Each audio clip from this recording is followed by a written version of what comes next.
Semangat pagi. Apa kabar rekan-rekan semua? Selamat datang untuk rekan-rekan dan terima kasih sudah bergabung dalam webinar hari ini. Semoga rekan-rekan sekalian selalu dalam keadaan sehat dan selalu semangat ya. Terutama di tengah kondisi kita yang sedang dilanda pandemi.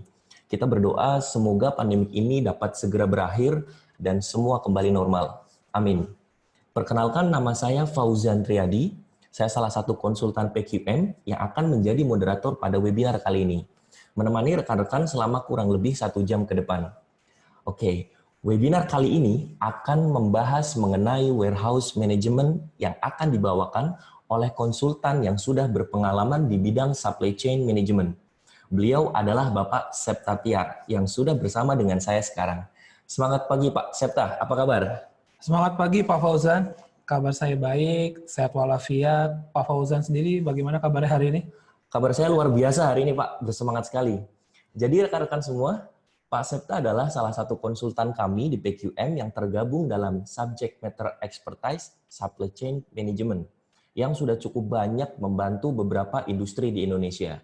Dan buat rekan-rekan yang baru mengenal PQM dan mengikuti event kami pertama kali, kami akan jelaskan terlebih dahulu tentang PQM Consultants. Jadi, PQM Consultant merupakan lembaga konsultasi, pelatihan, dan riset dengan spesialisasi di bidang peningkatan produktivitas dan kualitas melalui sumber daya manusia.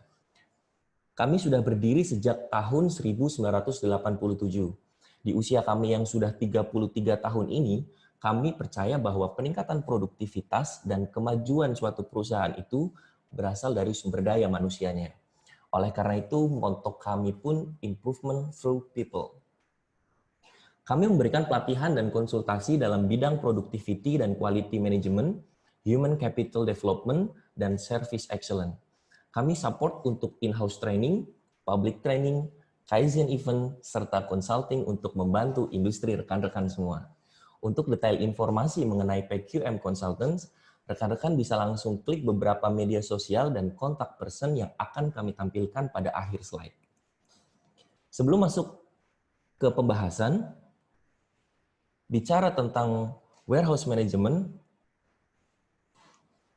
kita masuk dulu ke dalam ground rules yang akan saya sampaikan agar webinar warehouse management hari ini lebih optimal. Yang pertama adalah mute. Pastikan mikrofon rekan-rekan semua dalam kondisi mute, ditandai dengan slash pada logo mic yang ada pada layar rekan-rekan semua. Dan kami mohon izin akan mute atau menonaktifkan mikrofon rekan-rekan semua. Dan yang kedua, chat to ask. Rekan-rekan dipersilakan untuk bertanya dan yang terpilih akan dijawab oleh Pak Septa di akhir sesi webinar. Caranya adalah dengan klik fitur Q&A di bagian bawah tengah layar aplikasi dengan format sesuai dengan yang tertampil di slide. Oke, bicara tentang warehouse, bagian ini merupakan salah satu yang tidak kalah vital dalam sebuah rangkaian proses supply chain. Perannya dalam pengelolaan penyimpanan barang menjadi penting dalam sebuah perusahaan, mulai dari perannya dalam memaksimalkan layout ruangan, unsur safety dan teknologi, di mana kini sejalan dengan perkembangan teknologi yang pesat. Nah, pertanyaan yang muncul, apa saja sih yang harus diperhatikan agar gudang kita menjadi lebih efektif? Webinar kali ini antara lainnya akan membahas hal-hal tersebut yang semoga dapat menambahkan insight bagi rekan-rekan semua. Jadi selama kurang lebih 60 menit ke depan, mengapa rekan-rekan harus stay tune dan mendengarkan pembahasan mengenai warehouse management? Karena pastinya ada informasi dan insight menarik dari materi yang disampaikan oleh pembicara kita. Namun sebelum itu, pastinya rekan-rekan juga penasaran dengan pembicara kita kali ini. Izinkan saya memperkenalkan beliau lebih lanjut. Pak Septa berangkat dari praktisi sebelum bergabung di PQM. Sempat bekerja di beberapa industri berbeda dalam kurun waktu lebih dari 11 tahun. Berangkat dari background edukasi manajemen, Pak Septa fokus ke manajemen pemasaran internasional. Beliau pernah bekerja di beberapa manufaktur, antara lain di perusahaan chemical yang memproduksi super absorbent polimer dan akrilik. Lalu berpindah ke beberapa perusahaan lain yang bergerak di industri kelapa sawit, semen, dan juga food industry. Kesemua industrinya terkait dalam supply chain perusahaan, terutama dalam inbound. Kini Pak Septa bekerja sebagai konsultan dengan subject matter expertise di supply chain management di PQM Consultant. Demikian sekilas mengenai Pak Septa, narasumber di webinar kita kali ini. Nah, sekarang pada slide yang tertampil, saya rasa dari beberapa rekan-rekan bertanya, kenapa saya harus mengikuti webinar ini? Adakah hal-hal yang berbeda dan menarik dari pembahasan warehouse management selama 60 menit ke depan? Pak Septa akan menjawab dari pertanyaan-pertanyaan tersebut dan tentunya harapannya rekan-rekan dapat memberikan dampak nyata yang sifatnya positif terhadap gudangnya masing-masing. Dan tidak usah berlama-lama lagi, saya persilakan Pak Septa untuk sharing dalam webinar kali ini. Silakan Pak Septa dimulai. Baik Pak Fauzan, terima kasih atas perkenalan dan openingnya yang sangat bersemangat sekali. Kehormatan yang luar biasa bagi saya untuk dapat sharing kepada rekan-rekan semua kali ini. Saya ucapkan sekali lagi terima kasih kepada rekan-rekan yang sudah bersedia untuk meluangkan waktunya siang hari ini. Betul sekali yang sudah dipaparkan oleh Pak Fauzan terkait webinar hari ini. Terutama kenapa sih rekan-rekan harus join terhadap webinar hari ini. Beberapa pembahasan saya rasa akan dapat diaplikasikan oleh semua praktisi pergudangan. Saya percaya bahwa webinar ini cocok untuk semua rekan-rekan yang mewakili dari berbagai jenis gudang dan berasal dari berbagai macam industri. Di antaranya mungkin ada beberapa rekan-rekan yang memiliki gudang tradisional. Misalnya belum banyak teknologi yang diaplikasikan di dalam gudang tersebut. Proses layoutnya belum maksimal, karakteristik pergerakan belum dianalisa, lalu juga mungkin belum ada teknologi yang diaplikasikan di dalamnya. Nah, saya yakin juga di antara rekan-rekan yang sudah menerapkan gudang yang modern dengan otomasi misalnya, di mana sudah menggunakan robotic arm, AGV ataupun ASRS. Dan saya yakin juga rekan-rekan ada yang memiliki gudang yang kecil, space yang sangat terbatas, namun ternyata banyak barang yang harus disimpan. Dan ada juga rekan-rekan yang memiliki space yang sangat luas, tapi malah kesulitan dalam mengatur placement dan layout yang efektif. Nah, dalam waktu yang cukup singkat, akan dicoba kita kupas nih antisipasi-antisipasi mengenai hal-hal tersebut di atas. Selain itu, mengacu kepada tampilan pada slide, pada dasarnya, jika berbicara mengenai kegiatan dalam pergudangan, akan mencakup kegiatan yang terdiri dari penerimaan barang, receiving, penyimpanan barang put away, ataupun pengiriman barang, delivery. Dan tentunya harus ada beberapa kegiatan yang menjadi landasan, di mana harus dijalani dalam sebuah gudang, seperti yang tertera pada slide mengenai 5R dalam gudang, bagaimana daily management sistemnya dilakukan, dan juga unsur safety-nya. Kita akan mengupas beberapa hal di antara tersebut pada slide. Namun apakah untuk menjadi efektif itu saja cukup? Nah, saya rasa ini yang menarik dari webinar kali ini. Kita akan kupas beberapa tambahan pilar-pilar lainnya agar gudang rekan-rekan sekalian menjadi lebih efektif. Nah, apa saja pilar-pilar yang diperlukan? Khususnya dalam tujuan kita untuk mengelola warehouse yang lebih efektif, maka diperlukan aktivitas improvement di dalam gudang tersebut. Ini akan kita kupas sebagian, sehingga harapannya dapat memberikan insight bagi rekan-rekan semuanya. Apa saja improvement yang dapat kita lakukan? Mari kita simak. Namun sebelumnya saya buka dengan sebuah pertanyaan. Bisa mohon share sekiranya dari rekan-rekan semuanya sebetulnya permasalahan apa saja sih yang kerap terjadi di area gudang-gudang rekan sekalian? Apa saja boleh, secara general tidak apa-apa, tidak usah terlalu detail. Mohon sharing maksimal 2 saja permasalahan yang sekiranya kerap terjadi di area rekan-rekan. Bisa mohon klik di icon Q&A-nya, lalu ketik dengan format nama, koma perusahaan, koma jawaban rekan-rekan. Ditunggu ya sharingnya rekan-rekan. Baik Pak Septa, selagi menunggu sharing dari rekan-rekan, sepertinya sih banyak sekali permasalahan yang terjadi ya. Ini menjadi tantangan tersendiri bagi para orang gudang atau warehouseman ya. Dan ternyata sudah beberapa masuk, sepertinya banyak masalah ya di area kerja rekan-rekan semua. Saya coba bacakan beberapa ya Pak Septa. Dan nanti akan ada satu peserta yang akan saya pilih untuk bisa interaktif atau ngobrol langsung bersama kami untuk sharing pengalaman atau mungkin insight yang bisa menjadi tambahan untuk rekan-rekan yang lain. Ditandai dengan raise hand. Jadi untuk sekarang saya akan lower all hands, kemudian rekan-rekan yang siap untuk raise hand atau untuk sharing bisa langsung klik tombol raise hand. Baik, kita mulai ya Pak Septa ya dari Baik, Pak Fauzan Q&A silakan. ya.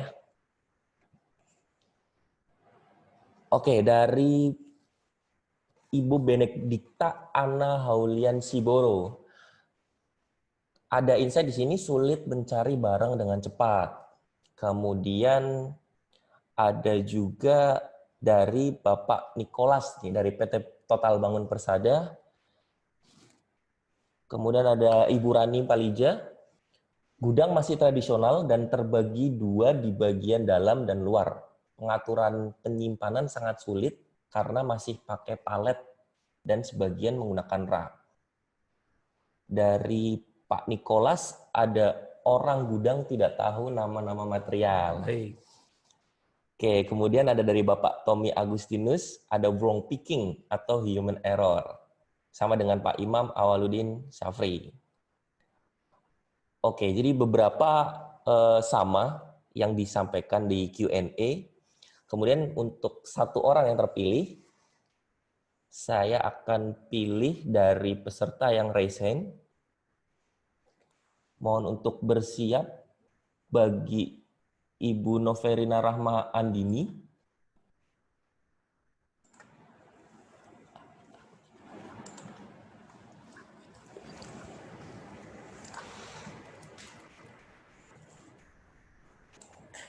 Silakan Ibu Noverina bisa sharing.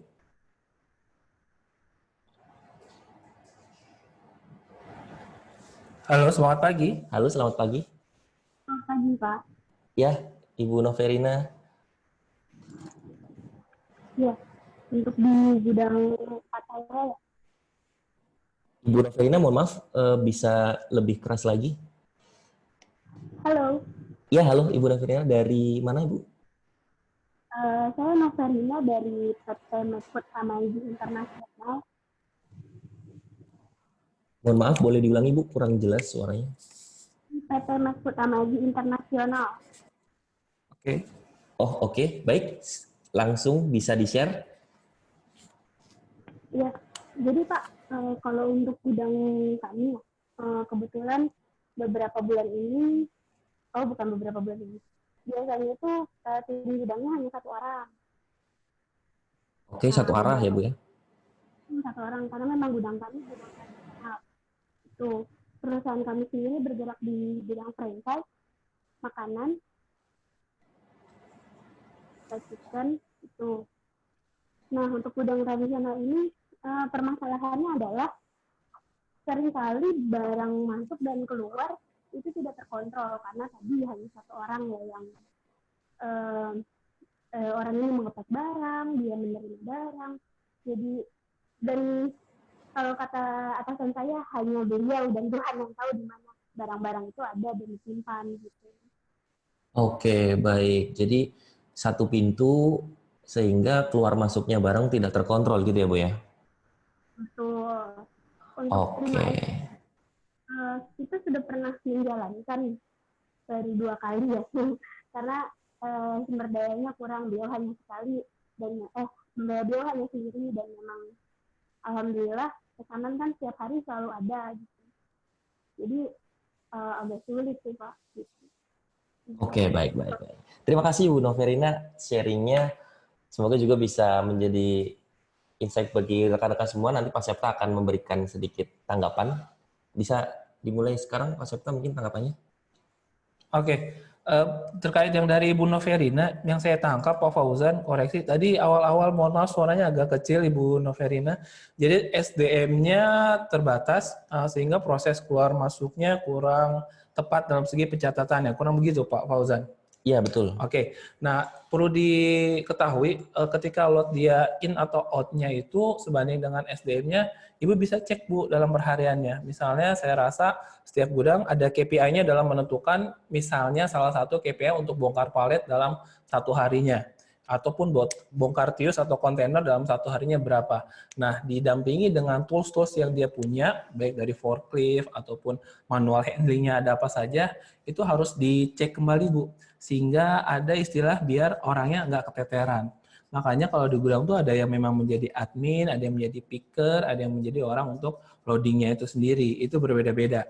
Nah, saya rasa ini menarik juga. Saya harus menggali lebih jauh mengenai kondisi gudang Ibu dan juga kondisi material dan sistem storage-nya itu sendiri. Belum lagi kondisi dockingnya, karena ada beberapa gudang yang memang dockingnya hanya satu dan itu menjadi rebutan untuk loading dan unloading. Seperti itu sementara Bu Nefrina. Dan juga tadi sempat disinggung dari beberapa rekan-rekan yang Pak Fauzan bacakan, mulai dari saya lihat ada yang FIFO-nya tidak maksimal, gudang tempatnya terbatas, produktivitas berkurang, lalu ada Pak Sidik dari Sukanda mengenai over capacity dan susah cari barang, dan juga beberapa lainnya. Sudah banyak sekali rekan-rekan dan mostly memang yang disampaikan oleh rekan-rekan akan kita singgung nih, akan kita jawab di webinar kali ini secara singkat. Karena permasalahan-permasalahan tersebut memang menjadi tantangan tersendiri bagi seorang warehouseman, bagi pergudangan kita. Karena penting disimak permasalahan yang timbul dalam menghadapi kendala dan tantangan dalam pergudangan itu pasti ada apapun itu. Terlihat dari chat rekan-rekan yang memang sudah banyak sekali. Dan di sini memang saya rasa tidak ada rekan-rekan yang memang tidak mengalami tantangan atau kendala ataupun permasalahan dalam pergudangannya. Adapun beberapa permasalahan dari tantangan yang harus kita hadapi, pertama biasanya mengenai fluctuating demand, permintaan konsumen yang terus bertambah, range permintaan yang tinggi hingga permintaan pelanggan yang kecil. Dulu yang batch-nya memang banyak, sekarang batch-nya sudah makin mengecil.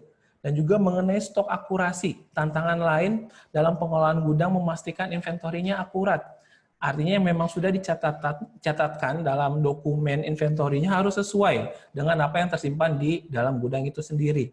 Lalu ada mengenai cost control-nya. Pasti, untuk melakukan pengelolaan gudang harus dipastikan bahwa semua biaya yang dikeluarkan harus sudah sesuai dengan melampaui perencanaan yang lebih baik terlebih dahulu.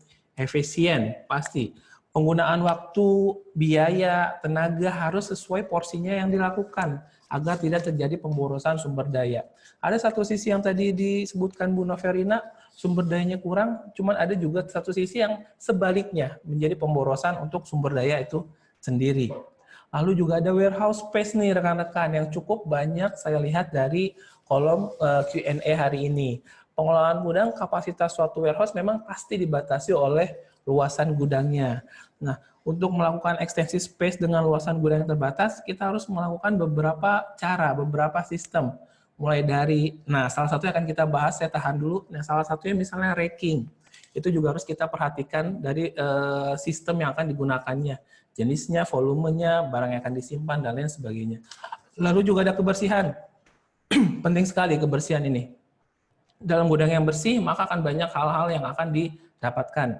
Keamanan, tadi salah satu dalam fitur saya lihat, bahas mengenai keamanan. Keamanannya Pak, baik dari si SDM-nya maupun dari security-nya itu sendiri. Itu juga menjadi salah satu hal yang harus diperhatikan dalam pengelolaan gudang. Lalu stock location-nya, penataan lokasi inventory ini bisa jadi tantangan untuk pengelolaan gudang. Memastikan bahwa pergerakan kita tidak terhambat ketika untuk mengambil barangnya.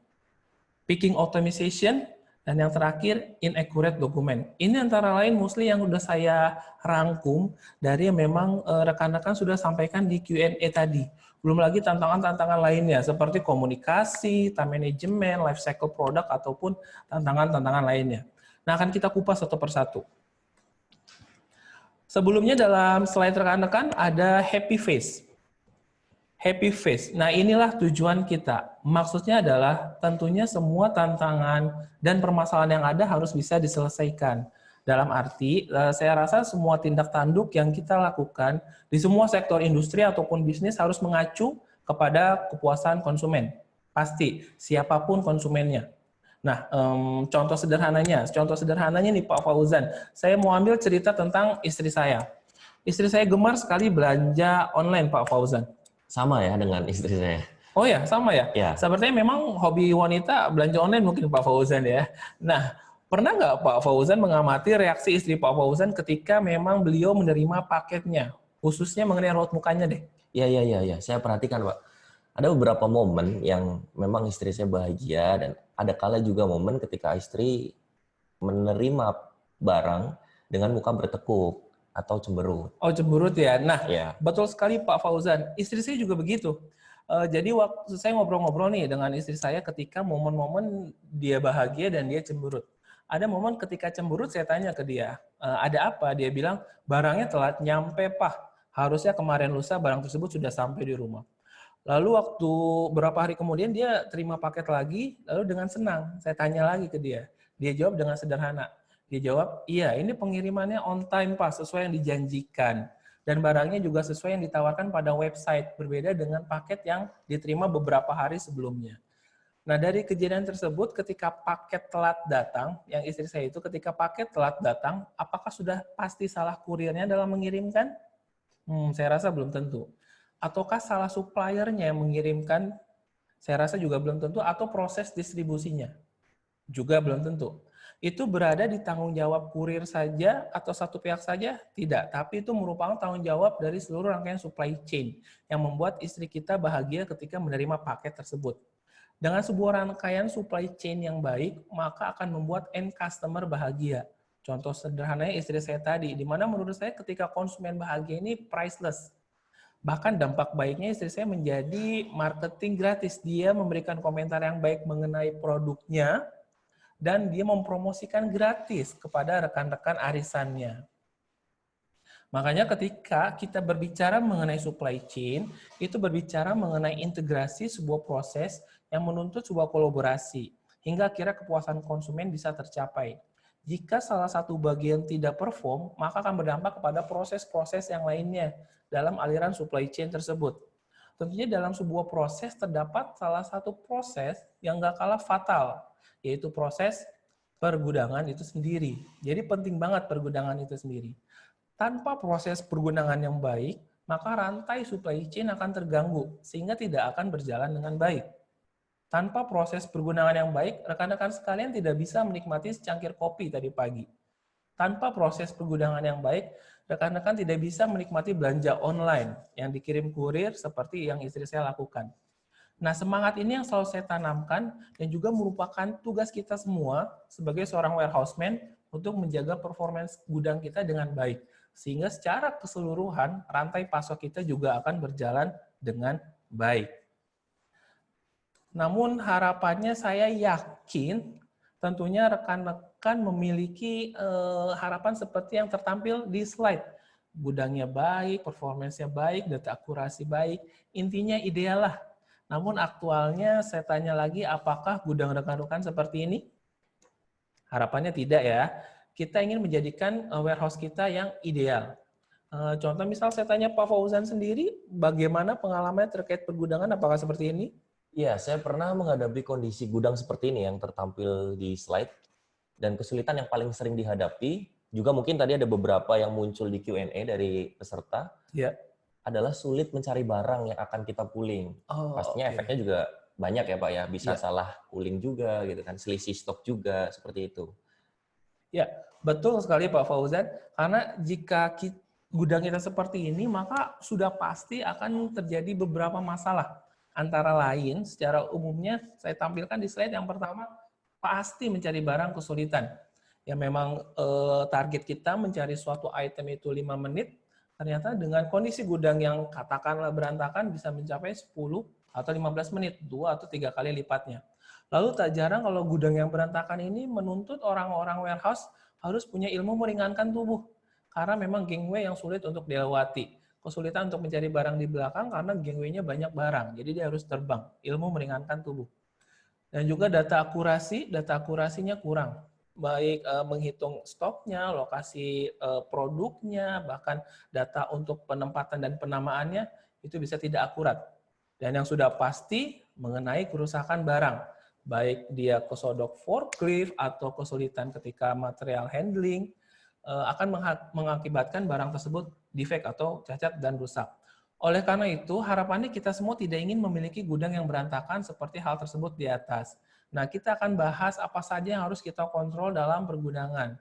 Dan juga harus diingatkan kembali pergudangan ini mengenai sense of belonging-nya, bahwa setiap jengkal, setiap senti, setiap meter yang ada di gudang itu kalau memang tidak dimanfaatkan dengan baik, akan berdampak tidak langsung terhadap pemborosan. Nah, jadi apa saja aktivitas-aktivitas yang harus kita kontrol dalam proses pergudangan? Masih ingat 3 pilar dalam framework manajemen warehouse pada slide sebelumnya? Setidaknya ada 3 bagian nih rekan-rekan yang harus memang diperhatikan. Sudah saya tampilkan pada slide, yaitu mengenai receiving, penerimaan barangnya, proses dalam warehouse-nya itu sendiri, dan juga proses shipping-nya atau pengiriman. Di mana ketiga hal tersebut saling terkait dalam prosesnya. Sehingga gudang kita akan lebih efektif kalau memang ini saling keterkaitan dengan baik. Apa saja sih aktivitas detail dari ketiga rangkaian tersebut? Yang pertama, bagian receiving. Jadi bagian receiving ada beberapa aktivitas yang bisa kita lakukan. Mulai dari cek jadwal kedatangan armada, kita juga bongkar armadanya itu sendiri, dan jangan lupa periksa kerusakan barangnya. Mostly itu yang kita lakukan ketika proses penerimaan barang. Lalu ada proses di warehouse-nya itu sendiri, di dalamnya, baik dia penyimpanan maupun persiapan untuk mengirim. Put away, storage, order picking, dan shipping preparation. Masing-masing contohnya bisa dilihat. Untuk put away sendiri ada identifikasi barang tersebut ingin disimpan di mana penempatannya, dan tidak lupa untuk update stok. Lalu proses storage tersendiri, gunakan peralatan yang proper untuk menyimpan barangnya. Beberapa item memerlukan proper perlakuan untuk menyimpan barang tersebut ke tempatnya atau di rak-nya. Jangan lupa kita identifikasi karakteristik barang tersebut ketika menyimpan. Apakah fast moving, medium moving, atau slow moving. Jangan sampai tertukar. Barang-barang yang sekiranya slow moving, namun kita tempatkan di pintu yang akhirnya menyulitkan kita untuk in-out ataupun proses operasionalnya. Lalu order picking, informasi pengambilan barang, jumlah pickingnya harus kita ambil untuk kita persiapan di ship out, shipping preparation. Shipping preparation pasti ada pengemasan, pelabelan, dan penyusunan kembali untuk di ship out. Dan yang terakhir mengenai shipping-nya. Jangan lupa cek jadwal armada, proses muat ke dalam kendaraan, update stok, dan proses dokumennya itu sendiri. Nah, biasanya dari beberapa rekan-rekan ada yang bertanya untuk orang gudangnya, Pak, untuk jadwal armada itu bukan tanggung jawab kami pada dasarnya. Karena ketika proses receiving dan shipping ada kegiatan jadwal armada. Betul. Biasanya memang jadwal armada disupport juga oleh divisi yang lain. Entah penamaannya purchasing, orang bagian eksim, atau proses orang distribusi, atau transporternya misalnya.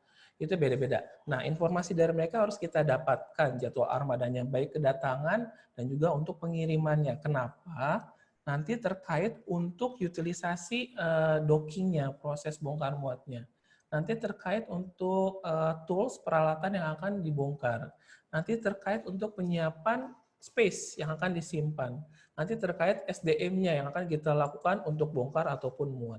Saya rasa jadwal armada penting dilakukan sebagai warehouseman untuk memaksimalkan gudang kita lebih efektif. Nah, itu merupakan aktivitas-aktivitas yang terjadi di pergudangan. Ketika kita kembali ke framework di awal, manajemen warehouse, bahwa ada kegiatan-kegiatan dalam slide yang menjadi pilarnya, yaitu salah satunya warehouse proses ini. Nah, untuk landasannya apa saja tadi yang di pilar tersebut akan kita bahas. Sebelum pembahasan lebih lanjut, saya mau bertanya dulu kepada rekan-rekan semua, bahwa siapa yang sekiranya bangun tidurnya masih dibantu oleh handphone. Pasti banyak ya. Mungkin saya tanya ke Pak Fauzan sendiri. Pak Fauzan kan sekarang tinggal sendirian ya di apartemennya ya. Istrinya lagi di luar kota nih, belum bisa ketemu. Nah, kalau bangun tidur apa dibantu menggunakan handphone, Pak? Iya, Mas, tak dibantu pakai HP untuk alarmnya. Oh, oke. Nah, apakah di handphonenya disetting seperti ini, Pak? Jujur? Iya, betul. Betul, Pak ya, disetting seperti ini ya. Iya. Nah, bagaimana dengan rekan-rekan pendengar? Apakah disetting seperti ini juga untuk bangun tidurnya seperti Pak Fauzan?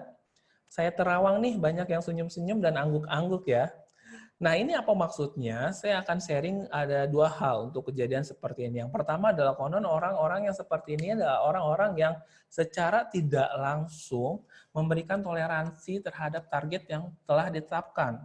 Termasuk saya sendiri tentunya. Misalnya harus bangun jam 5, tapi dia di settingnya 1 jam sebelumnya atau 30 menit sebelumnya. 5 menit sekali bangun untuk snooze handphonenya. Padahal sekiranya kalau memang sudah ada target yang dilakukan, kita harus komit bahwa harus bangun saat itu juga. Misalnya jam 5 ya jam 5. Termasuk saya juga dulu. Saya harus lama sebelumnya untuk setting. Dan yang kedua, orang-orang yang seperti ini, usahakan jika ada target, usahakan semua orang sekitar tahu. Sehingga dapat membantu kita dalam mencapai target.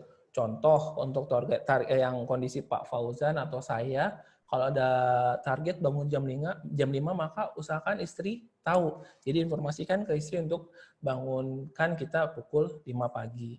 Nah, mindset seperti ini yang harus kita tanamkan, bagaimana untuk komit, disiplin, dan share informasi.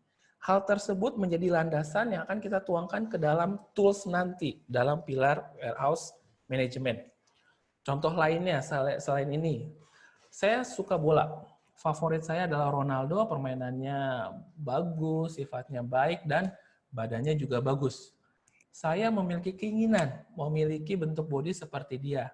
Karena kenyataannya sangat berbeda kondisi saya sekarang dengan Cristiano Ronaldo.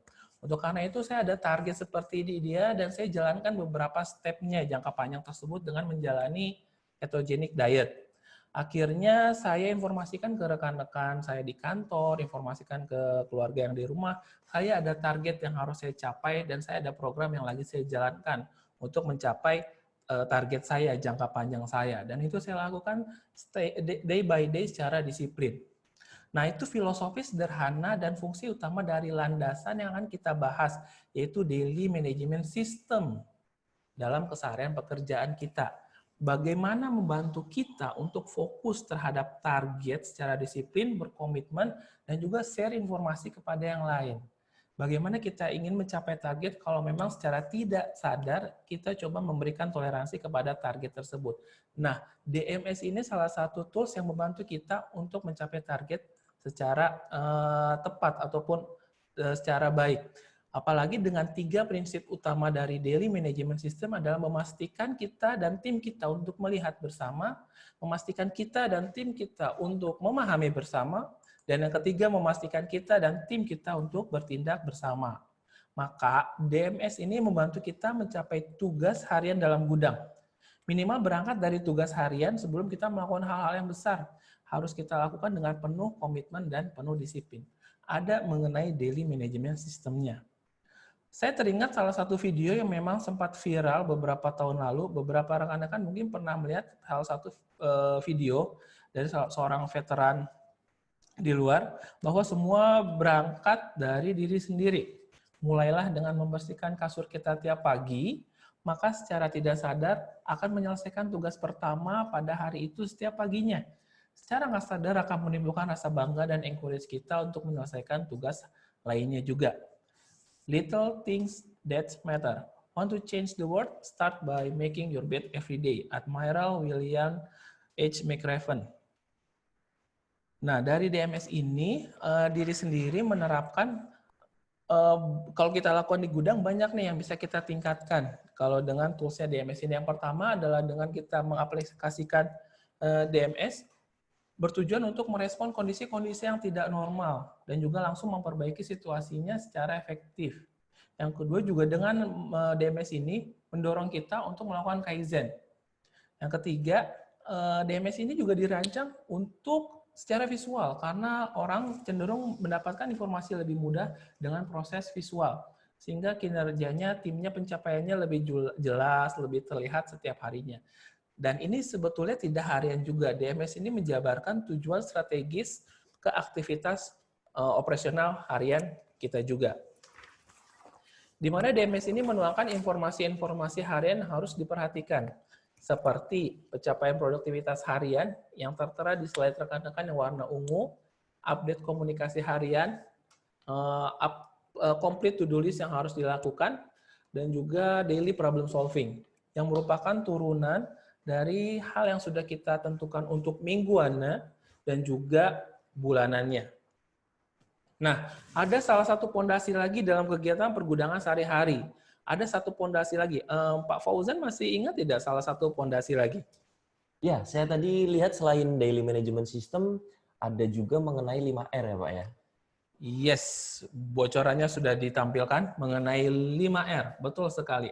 Nah, saya rasa kita sepakat nih rekan-rekan bahwa 5R penting untuk dijalankan dalam pengelolaan gudang. Dengan mengaplikasikan 5R akan mendapatkan beberapa manfaat. Antara lain, secara general saya sudah rangkum ada 5 manfaat terbesar yang memang ketika kita sudah melaksanakan 5R. Produktivitasnya akan lebih tinggi, reject-nya akan lebih sedikit, aman dari kecelakaan kerja, pengambilan VIVO atau VIVO-nya lebih mudah. Ini banyak sekali VIVO ini yang tadi di Q&A tadi barusan ya Pak Fauzan. Iya, Lalu yang terakhir adalah mempercepat proses picking. Ini juga tadi banyak disinggung betul sekali. mengenai proses picking yang lama ya Pak Fauzan Iya, ya. betul. Nah, mungkin bisa dilihat lagi 5R-nya sejauh mana sudah dilakukan.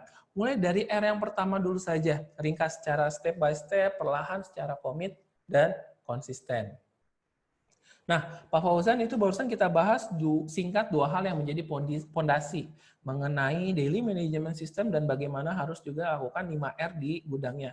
Namun di framework awal sebetulnya ada pondasi pilar lain yang memang membuat warehouse kita menjadi lebih efektif dengan melakukan improvement, yaitu penggunaan teknologi. Teknologi yang cocok digunakan dalam warehouse. Nah, ini menarik nih. Tadi juga ada beberapa bertanya mengenai teknologinya, permasalahannya. Kita akan kupas beberapa teknologi di antara lain. Yang pertama RFID, Radio Frequency Identification. Nah, dari namanya kita tahu ya, jadi penggunaan gelombang radio untuk identifikasi barang kita, material kita. Jadi bisa tinggal lewat, kita bisa identifikasi barang tersebut, posisinya, atau bahkan kuantiti di dalam box-nya tersebut. Lalu ada barcode, saya rasa ini sudah cukup familiar penggunaan barcode sendiri, kita scan barcode-nya, apa saja bisa untuk menandakan nama itemnya, nama barangnya, ataupun lokasinya. Lalu mengenai robotik sistem, ada robotic arm misalnya, contohnya sudah banyak juga di beberapa perusahaan yang otomasi, misalnya juga di perusahaan yang terakhir, saya mengoperasikan salah satu robotic arm yang tugasnya untuk stacking ke atas palet. Jadi ketika proses stackingnya sendiri, kebetulan ukurannya paper bag, itu bisa kita setting. Proses stackingnya tingginya mau berapa, ukurannya bagaimana, tipenya, bentuknya, dasaran ukuran paletnya, itu bisa kita setting juga. Dan juga prosesnya hanya memakan waktu berapa menit saja untuk stacking satu buah palet tersebut. Hasilnya juga lebih presisi, safety-nya lebih oke, dan juga lebih cepat. Tinggal kita setting aja sistemnya mau seperti apa. Lalu ada visual system. Otomatis display LED sesuai dengan jumlah isi barang yang ada di dalam bin tersebut. Lalu ada teknologi voice system. Voice system ini jadi metode pengambilan material, manpower-nya menggunakan suara perintah dari komandonya. Jadi misalnya dia ada di rack paling belakang, sudah ada di rack belakang, dia diinformasikan pakai headsetnya ambil barang tertentu, dia konfirmasi lalu ambil juga. Biasanya memang voice system ini dilakukan untuk beberapa barang yang memungkinkan untuk diambil oleh si orang tersebut, kuantitas dan juga tonasenya, kilogramnya. Lalu juga ada mobile power pick, ini jadi bin-nya mobile bisa digeser-geser juga. Kalau sekarang sudah ada yang otomatis juga, jadi tidak usah didorong, dia bisa ngikutin sumber si manpower-nya. Jadi ada sensornya, dia bisa ngikutin kemana pergi tanpa harus didorong. Kilogramnya juga sudah cukup besar sekarang. Lalu ada drone, salah satu teknologi yang digunakan dalam warehouse. Saya rasa juga rekan-rekan sudah pasti tahu drone bentuknya seperti apa, cuman penggunaan dalam warehouse juga saya yakin beberapa rekan sudah tahu. Nah, memang drone ini membantu dalam warehouseman yang struggle ketika stok akurasinya lebih akurat, ditantang untuk stok akurasinya lebih akurat. Karena manual check inventory itu sifatnya repetitif, makan waktu, impresif, risky, cukup risiko. Sehingga kalau dengan penggunaan drone ini akan mendapatkan inventory yang lebih akurat. Stok lokasinya juga lebih akurat dan juga safety bagi unsur employee-nya. Apalagi beberapa yang saya tahu, beberapa pabrikan drone yang khusus di warehouse, sudah ada beberapa teknologi seperti collision avoidance system, jadi tidak nabrak antar sesama drone atau racking-nya. Bisa disetting posisi racking-nya, automation navigation, ataupun isi web aplikasinya. Jadi pakai web, bisa dilihat juga, nanti diinformasikan juga pilotnya caranya untuk mengoperasikannya. Beberapa tahun lalu memang penggunaan drone ini diklaim bisa membuat 10 kali lebih cepat penggunaannya untuk ngecek stok. Dan tahun lalu ada yang mengklaim bahwa ini 300 kali lebih cepat untuk ngecek stok. Tergantung kondisi gudangnya tentunya. Lalu yang terakhir saya ambil contoh automatic guided vehicle. Jadi benda ini ya tidak berawak untuk mengangkat ataupun menyimpan barang secara otomatis. Gitu. Baik, jadi for your information, rekan-rekan, Automatic Guided Vehicle atau AGV adalah mobil robot yang dapat berjalan berdasar jalur yang telah ditentukan. Mungkin beberapa dari rekan-rekan yang hadir dalam webinar kali ini sudah menggunakan AGV dalam aktivitas produksinya ya, baik di gudang maupun di area produksi.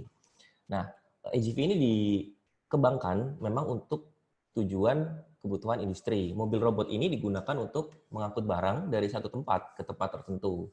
Selain itu, tujuan lainnya adalah untuk mengurangi angka kecelakaan kerja yang disebabkan kelalaian pekerja.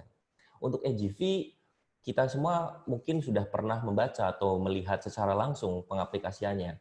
Namun yang menarik bagi saya secara pribadi juga adalah penggunaan drone untuk aktivitas warehouse nih Pak Septa. Ternyata bisa dimanfaatkan untuk aktivitas pergudangan juga ya Pak Septa ya?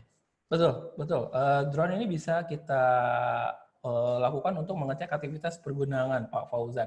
Nah, kebetulan yang drone ini saya sudah rasa memang ada beberapa pertanyaan. Jadi saya ada satu video singkat yang menarik bagaimana video ini menempatkan posisi mata kita di kamera drone tersebut. Jadi sebetulnya apa sih yang drone lakukan untuk mengecek barang yang ada di rak? Apa saja sih keuntungan dari drone tersebut? Dan memang video ini tidak ada volumenya, tidak ada suaranya, jadi itu hanya fokus terhadap apa yang dilihat oleh drone dan juga nanti akan saya jelaskan bagian. Biasanya memang salah satu keuntungannya menggunakan drone untuk gudang-gudang yang memiliki kapasitas yang besar dan juga sistem rankingnya yang tinggi. Sehingga untuk kita secara manual muter itu akan makan waktu dan juga untuk ke atasnya juga akan beresiko. Nah ini posisinya Pak Fauzan dari kacamata si drone tersebut. Iya, memang kalau dilihat dari video dengan kondisi gudang yang seluas itu dan ranking yang cukup tinggi, penggunaan drone memang sangat membantu sekali ya. Betul, betul. Tapi apakah ada kendala sih terhadap kondisi-kondisi ini? Karena kan gudangnya juga luas, kemudian rankingnya tinggi. Pilotnya ini kan mengendalikan dari jarak jauh ya, tentunya akan muncul kendala gitu. Oke, baik. Ciamik sekali Pak Fauzan. Jadi pada dasarnya memang kami percaya penggunaan teknologi yang tepat akan mendorong kemajuan terhadap pergudangan itu sendiri, sudah pasti. Sudah banyak artikel yang mengupas tentang pentingnya teknologi untuk melakukan improvement di dalam gudangnya. Termasuk saya tuangkan di slide salah satu artikel yang saya dapatkan beberapa minggu lalu, di mana dengan menggunakan teknologi mendorong gudang kita agar lebih produktif dan lebih aman. Tapi tentunya kita harus bijak saya rasa terhadap teknologi yang akan kita gunakan. Karena balik lagi best practice dan best fit-nya di perusahaan rekan-rekan seperti apa. Ini menarik apa yang dikatakan oleh Astro Taylor dari Alphabet Google Innovation Lab. Dia bilang pada dasarnya dia fokus ke masalahnya, bukan fokus ke teknologinya. Menceritakan pada dasarnya bukan berarti dengan menerapkan teknologi maka problem is solved. Kita harus fokus dulu terhadap masalahnya. Karena contohnya tadi yang drone sekilas sudah sangat ideal banget, enak. Tapi apakah dapat diaplikasikan ke dalam semua jenis gudang? Saya rasa belum maksimal. Setelah ada beberapa literatur, beberapa riset, penggunaan drone di US pun tidak maksimal terkait beberapa kendala. Antara lain, ada beberapa gudang yang memiliki kendala atap konstruksinya terlalu banyak varian, banyak benda-benda. Jadi mengakibatkan risiko untuk drone tersebut menabrak dan jatuh. Walaupun ada sistem anti-collision sistemnya, anti tabrakannya. Lalu yang kedua, ini sudah umum juga, saya rasa drone saat ini masih menjadi suatu item yang mahal. Belum lagi spare part-nya yang rentan rusak, dan juga risiko kalau dia sudah terbang jatuh pasti akan rusak banget. Apalagi baterainya yang saya rasa tidak bisa dipakai seharian dan juga cukup mahal dari segi drone tersebut. Nah, bisa diingat di awal, diperhatikan bahwa memang hal-hal tersebut yang sudah kita bahas sekilas mengenai warehouse activity dan juga mengenai teknologi sudah kita bahas juga secara sekilas. Nah, itu yang harus kita improve. Nah, sebetulnya apa saja sih yang harus kita improve selain teknologi? Akan ada tampil pada slide rekan-rekan. Ada juga mengenai waste elimination. Kita harus improve dengan menghilangkan pemborosan yang ada dalam gudang. Misalnya, mengurangi barang defect akibat material handling yang buruk, time consuming yang lama dalam isi surat jalan misalnya, atau time consuming yang lama dalam mengambil barang, inventory yang berlebihan, dan yang lainnya. Ini akan kita bahas. Belum lagi terkait warehouse performance, mulai dari warehouse performance indicator dan juga unsur safety-nya. Dan juga tentunya pasti mengenai warehouse teknologi yang kita bahas sekilas. Pembahasan yang lengkap ini sebetulnya bisa didapatkan dari rekan-rekan pada online training dari PKM, online training warehouse management dari PKM. Akan dijelaskan satu persatu, mulai dari warehouse activity dan juga warehouse improvement-nya secara detail termasuk landasan-landasannya. Disertai contoh-contoh kasus, diskusi-diskusi, foto, video, dan juga sharing-sharing dari para praktisi. Karena keterbatasan, nanti rekan-rekan bisa menghubungi PKM untuk registrasi ataupun keterangan lebih lanjut. Nah, itu pilar yang sekiranya saya rasa bisa ditawarkan rekan-rekan agar gudang rekan-rekan bisa menjadi lebih efektif, sehingga membawa kita nggak kerasa sudah hampir 1 jam webinar kali ini.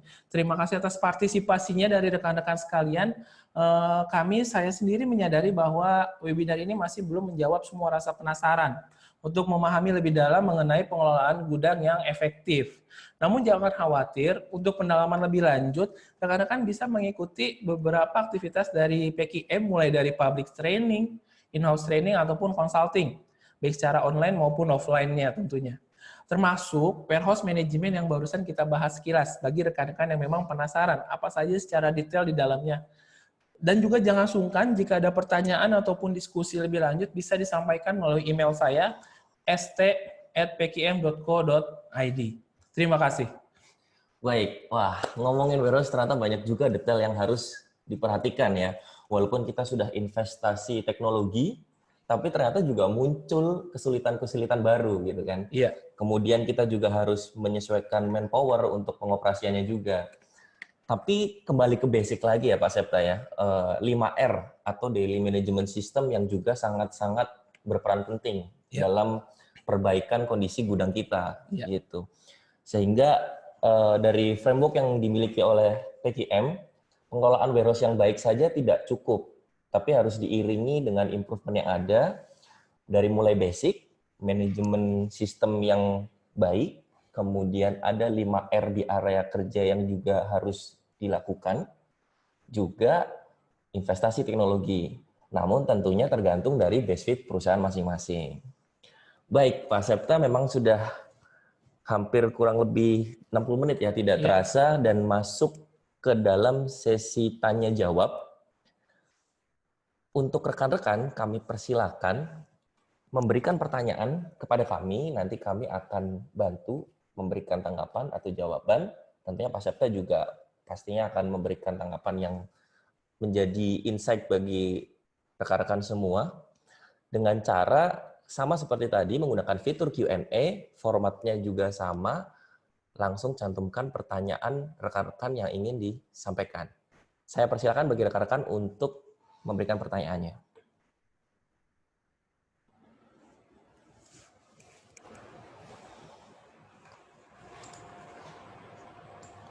Langsung cukup banyak yang masuk nih Pak Septa. Oke. Tamak sekali memang di warehouse itu ternyata tidak hanya barang yang berantakan saja ya Pak Septa, banyak permasalahan lain juga ya. Baik, ini ada pertanyaan yang menurut saya cukup menarik dari Pak Hulafaur Rosidin dari Wings Food. Bagaimana jika ada kasus, misalnya expired yang pertama 1 Januari 2022, kemudian yang kedua 5 Januari 2022. Untuk expired tanggal 1 Januari, belum rilis lolos QC, tapi 5 Januari lolos standar QC. Apakah bisa untuk tanggal 5 untuk dikeluarkan dari gudang terlebih dahulu, namun itu pastinya tidak mengikuti FIFO, Pak Septa. Bagaimana dengan kondisi seperti itu? Oke. Langsung saya jawab. Boleh, Oke, silakan Pak Septa. Pak Hulafaur Rashidin dari PT Wingsu, terima kasih. Jadi kondisinya beliau sharing ada dua barang. Yang satu memang expirednya tanggal 1, yang satu expirednya tanggal 5. Yang tanggal 1 ini belum lolos QC, yang tanggal 5 sudah lolos QC. Menurut saya adalah pada dasarnya kembalikan lagi, fungsi QC untuk memastikan bahwa barang yang kita keluar itu on spec dan sesuai dengan kebutuhan customer. Ketika kita berbicara mengenai kepuasan customer, mau nggak mau ini harus kita penuhi. Saya rasa agak terlalu beresiko kalau memang kita tanda kutip memaksakan Vivo-nya yang tanggal 1 tapi belum lolos QC juga. Karena QC adalah memastikan ketika memang barang tersebut sudah layak dikonsumsi, layak diterima, atau layak untuk didistribute kepada para proses setelahnya, termasuk ke end customer. Nah, saya rasa tetap kalau kondisi seperti itu, yang sudah lolos QC dulu. Tapi ada tapinya. Ada satu point of view pada dasarnya adalah kita disarankan sebuah manufaktur make sure bahwa sudah benar ketika proses awal. Sehingga ketika proses selanjutnya peran tanda kutip peran QC-nya mungkin tidak akan terlalu maksimal. Jadi proses di awalnya sudah benar. Jika proses produksinya sudah oke, ketika masuk ke warehouse sudah oke, jadi tinggal bergantung ke Vivo-nya. Jadi dua sudut pandang tersebut. Makanya itu salah satu yang memang di make sure dulu apakah dari perusahaannya sendiri sudah mengaplikasikan bahwa saya sudah right process in the first time gitu. Jadi ya memang proses selanjutnya saya yakinkan bahwa ini sudah layak untuk disebarkan, didistribusikan atau dikonsumsi oleh konsumen misalnya. Tapi kalau sekiranya memang proses QC ini masih mengemban sangat penting, yaitu saya rasa masih harus dilakukan. Jadi ini masih dua sudut pandang, tergantung dari sudut pandang yang mana. Nah, menariknya proses tersebut ini memang sering ditanyakan terhadap kelas-kelas kami. Jadi di kelas kami juga akan menceritakan bagaimana sebetulnya fungsi QC dalam sebuah proses, termasuk di gudang itu sendiri, sehingga itu bisa kita jalani apa enggak untuk kasus yang Bapak barusan.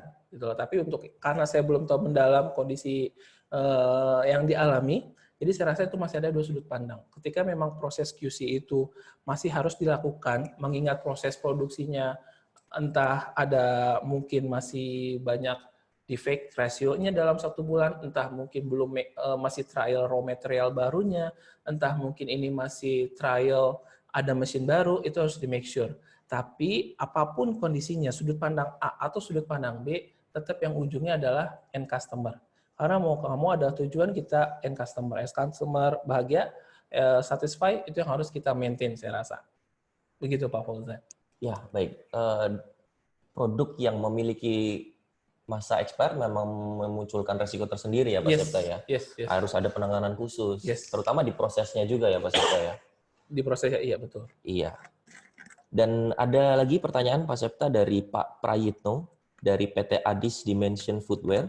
Bagaimana cara paling efektif melakukan waste elimination terhadap material yang banyak sekali variasinya? Oke.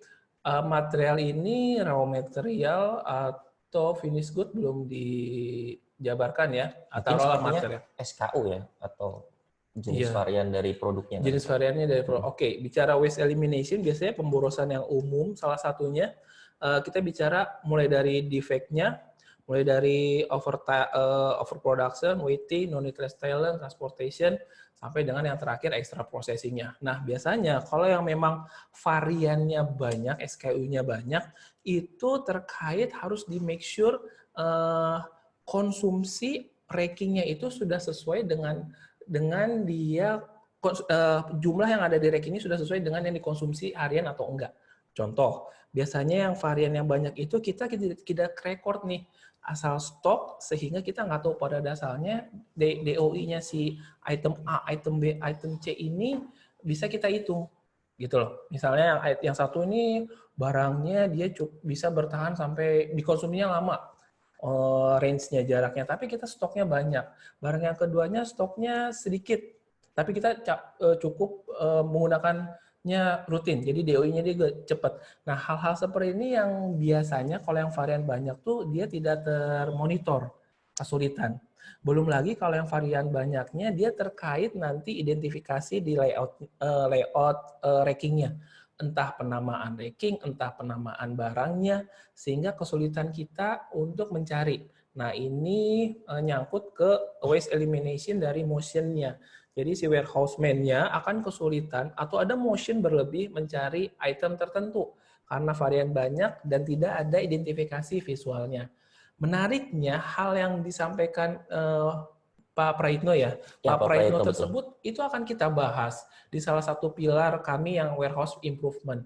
Bagaimana kita hal-hal yang bisa kita hilangkan di waste elimination, yang pilar waste elimination tadi terhadap beberapa jenis gudang dan aktivitas-aktivitasnya.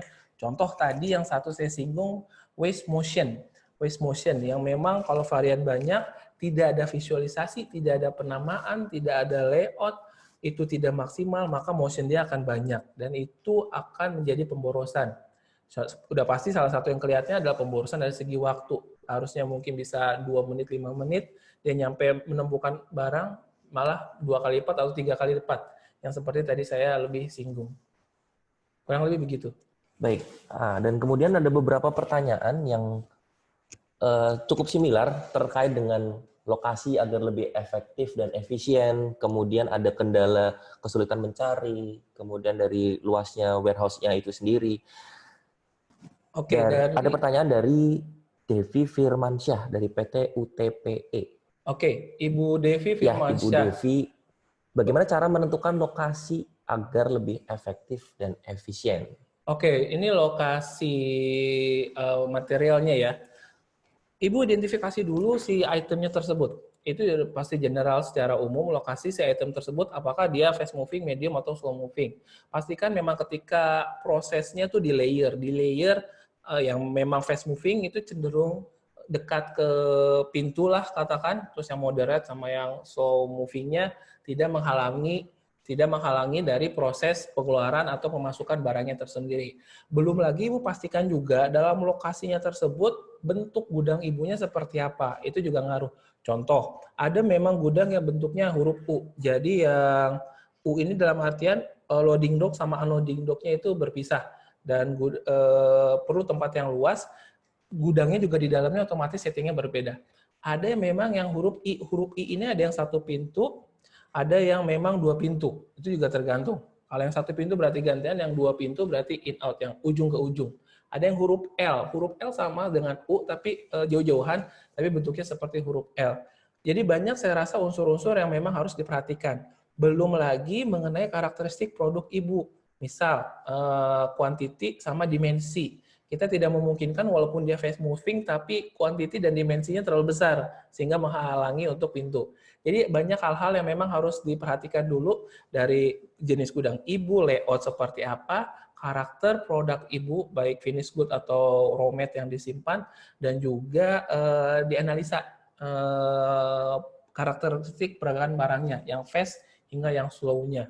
Baru nanti itu diketahui secara basic, ya kita lanjut ke sistem-sistem selanjutnya. Minimal itu dulu, berangkat dari itu saya rasa, Bu Devi dan Pak Fauzan. Baik, semoga menjawab ya bagi rekan-rekan yang lain yang pertanyaannya saya rasa similar dengan pertanyaan itu. Oke, karena waktu yang tidak banyak bagi kami untuk menemani rekan-rekan semua dengan pertanyaan yang cukup banyak. Nah, untuk rekan-rekan yang pertanyaannya belum terjawab, bisa langsung kontak kami di semua portal yang tersedia yang ada pada slide. Baik, dan saya ucapkan terima kasih kepada Pak Septa karena sudah hadir dan memberikan materi yang sangat-sangat menarik. Nah, sebagai informasi bagi rekan-rekan semua bahwa kami ada next webinar, yaitu tentang ISO 37001 tahun 2016 pada tanggal 21 April 2020. Dan bagi rekan-rekan yang berminat dan belum mendaftar, maka dapat mendaftar sekarang juga karena kuotanya terbatas. Maka jangan sampai terlewat. Bisa langsung klik di link yang tertera di slide. Kami juga menyelenggarakan online public training untuk rekan-rekan semua, termasuk tentunya online training warehouse management ini. Apa saja materinya akan kami informasikan di portal informasi yang kami miliki. So, make sure rekan-rekan selalu terhubung dengan kami untuk mendapatkan info terupdate dari program-program kami, baik webinar maupun online training selanjutnya. Rekan-rekan bisa kontak kami melalui LinkedIn, Instagram, YouTube PQM Consultant, atau bisa langsung cek di website www.pqm.co.id atau events.pqm.co.id. Dan juga dapat menghubungi nomor kami lebih lanjut, baik via telepon maupun email, seperti yang tertera pada slide. Nah, agar dapat melakukan perbaikan dari apresiasi yang dari rekan-rekan bisa sampaikan, mohon berkenan untuk dapat mengisi evaluasi yang tertampang pada layar.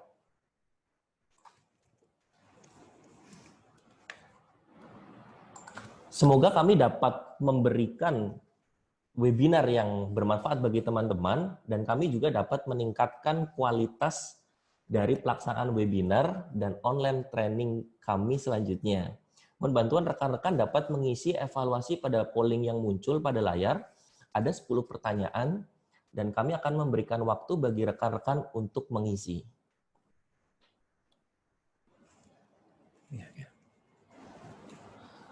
Nah, ada informasi menarik juga nih, Pak Septa. Kebetulan tadi ada beberapa rekan-rekan peserta yang menanyakan tentang materi yang kita sampaikan hari ini. Nah, bagi rekan-rekan yang mengikuti webinar kali ini, akan mendapatkan e-sertifikat dan materi yang kami sampaikan pada hari ini dapat di-download di www.pqm.co.id. Oke, jadi ada sertifikat dan ada bisa download materi juga ya Pak Ya, Fauzan? materinya Oke. bisa di-download Baik. untuk peserta. Sertifikatnya nanti dikirimkan melalui email ya? Kalau Ya, melalui email Pak Septa, betul sekali. Nah, setelah menjawab 10 pertanyaan, rekan-rekan bisa klik tombol submit untuk menyelesaikan proses evaluasinya. Baik, rekan-rekan sekalian, sekali lagi terima kasih telah